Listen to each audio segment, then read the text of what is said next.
I was talking to a friend yesterday about the dangers of over idolizing pastors, especially on Instagram.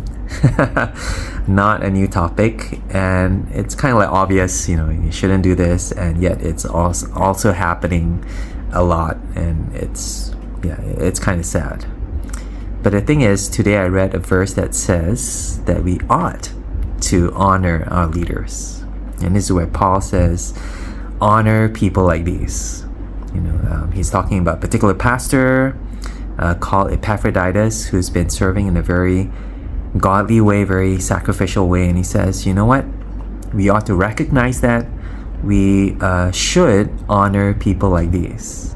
So, how do you balance that? On the one hand, don't over-idolize people, but on the other hand, honor them. And what does he even mean? Does he mean pay them a salary? Is that what honor means? Or does he mean, praise them maybe on Instagram? Probably not. But still, it does mean something. Like we are meant to recognize their contribution. I think what is helpful about this verse is that Paul says to honor people like these.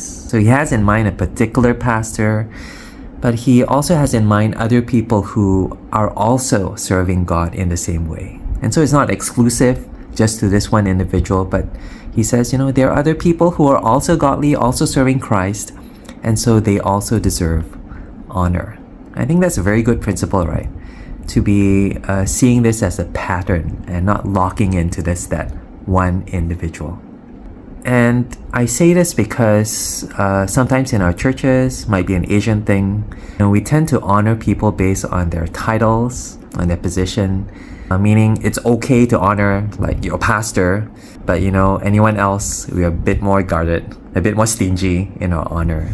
But Paul says, honor people like these. And maybe even beyond just our churches, we are a bit more stingy or a bit more careful. Hey, don't honor that person because that person is not from our church. But again, Paul says, honor people like this.